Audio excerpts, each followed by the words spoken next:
আপোনালোকে যদি higher secondary first ইয়েৰত admission লোৱাৰ কাৰণে দৰ্পণ পৰ্টেলত এডমিশ্যন কৰিছে, আজি কিন্তু মেৰিট লিষ্টটো মুকলি হৈ গ'ল।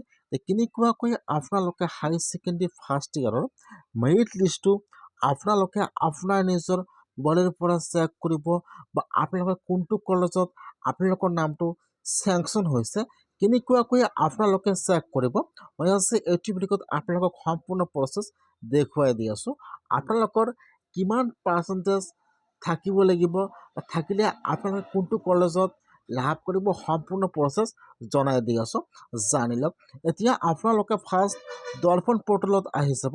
মই কিন্তু আপোনাৰ সুবিধাৰ কাৰণে অপশ্যনৰ লিংকটো মোৰ ডিছক্ৰিপশ্যনত দি দিছোঁ। আপোনালোকে ডাইৰেক্ট ক্লিক কৰি এইটো অপশ্যনত আহি যাব, মোবাইল নম্বৰ বহাই দিব, ডেট অফ বাৰ্থ বহাই দিব আৰু তাত যিটো আপোনালোকে পাছৱাৰ্ড বনাইছিল, এতিয়া আপোনালোকে ইয়াত পাছৱাৰ্ডটো বহাই দিব। পাছৱাৰ্ডটো বহাই দি আপোনালোকে এতিয়া লগইনৰ ওপৰত ক্লিক কৰিব। এতিয়া কিন্তু আপোনালোকৰ ওচৰত আপোনাৰ পৰ্টেলটো অ'পেন হৈ যাব এনেকুৱাকৈ। এতিয়া আপোনালোকে ইয়াত চাব 3 নম্বৰত দিয়া থাকিব মাই এপ্লিকেশ্যন। এতিয়া আপোনালোকে মাই এপ্লিকেশ্যনত ক্লিক কৰিব। এতিয়া আপোনালোকে যিমানকেইটা কলেজত এডমিশ্যন লোৱাৰ কাৰণে ফৰ্ম ফিল আপ কৰিছে, ইয়াত কিন্তু সকলো কলেজৰ নাম আহি যাব এনেকুৱাকৈ। এতিয়া আপোনালোকে ইয়াৰ পৰা চাব লাগিব যে আপোনালোকৰ নামটো কোনটো কলেজত চেংচন হৈছে। ইয়াত কিন্তু কলেজৰ নাম দিয়া থাকিব আৰু তলত দেখুৱাই দিব যে আপোনালোকৰ সেইটো কলেজত নামটো চেংচন হৈছে। যিবিলাকত উইথড্ৰল থাকিব আপোনালোকৰ কিন্তু নামবোৰ সেইবোৰ কলেজত চেংচন হোৱা নাই বা চিলেকশ্যন হোৱা নাই, আপোনালোকে সেইবোৰ কলেজত এডমিশ্যন ল'ব নোৱাৰিব। আৰু ইয়াত যিটো দেখুৱাই দিব যে ইয়াত এপ্ৰুভ, আপোনালোকে সেইটো কলেজত যাই এডমিশ্যন কৰিব লাগিব। যিহেতু আজি হায়াৰ ছেকেণ্ডেৰী ফাৰ্ষ্ট ইয়েৰৰ এডমিশ্যন লিষ্টটো মুকলি হৈ গ'ল, এতিয়া কিন্তু যিসকলৰ পাৰ্চেণ্টেজ বেছি হৈ আছে, এতিয়া কিন্তু সেইসকলৰ নামটো বা কলেজত চেংচন হোৱা নাই।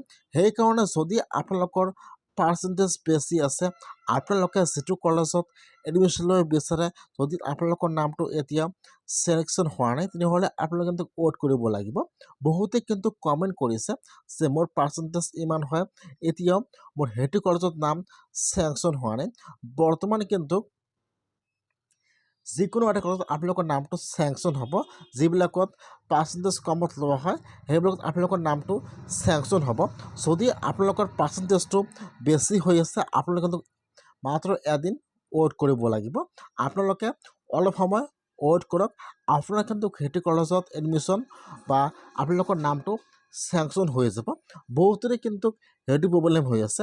বৰ্তমান কিন্তু এতিয়ালৈকে বহুতো চাৰ্ভাৰ ডাউন হৈ আছে, সেইকাৰণে আপোনালোকে ৱেইট কৰিব লাগিব।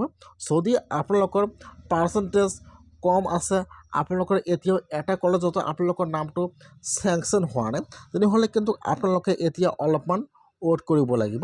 এতিয়া কিন্তু বহুতো ল'ৰা ছোৱালীৰ নাম চিলেকশ্যন কলেজত হোৱা নাই, যিসকলৰ পাৰ্চেণ্টেজ কম। এতিয়া যদি আপোনালোকৰ পাৰ্চেণ্টেজ কম আছে, যেনেকুৱাকৈ 40% বা 40ৰ কম পাৰ্চেণ্টেজ আপোনালোকৰ আছে, আপোনালোকে ৱেইট কৰিব লাগিব এদিন বা দুদিন। আৰু যিসকলৰ পাৰ্চেণ্টেজ বেছি আছে, এতিয়ালৈকে কলেজত নামটো চিলেকশ্যন হোৱা নাই, সেইসকলে কিন্তু ৱেইট কৰিব। যিহেতু আজি খালি মেৰিট লিষ্টটো মুকলি হৈ গ'ল, সেইকাৰণে কিন্তু বহুতৰে সেইটো প্ৰব্লেম হৈ আছে। এতিয়া আপোনালোকে অলপ সময় ৱেইট কৰিব লাগিব। আপোনালোকে ইয়াৰ পৰা চাব লাগিব যে আপোনালোকৰ নামটো কোনটো কলেজত চিলেকশ্যন হৈছে। যদি আপোনালোকে লিষ্টটো চাব বিচাৰে আপোনালোকৰ কলেজৰ পৰা, আপোনালোকে যিটো কলেজত এডমিশ্যন ল'ব বিচাৰে, আপোনালোকে কেনেকুৱাকৈ মেৰিট লিষ্টটো চেক কৰিব যে সেইটো কলেজত কিমান পাৰ্চেণ্টেজ পৰ্যন্ত ল'ৰা ছোৱালী লোৱা হৈছে। মই আপোনালোকক সেইটো প্ৰচেছ নেক্সট ভিডিঅ'ত দেখুৱাই দিম। আপোনালোকে দৰ্পণ পৰ্টেলত আহি আপোনালোকে এনেকুৱাকৈ আপোনালোকৰ নামটো কোনটো কলেজত চিলেকশ্যন হ'ল নে নহ'ল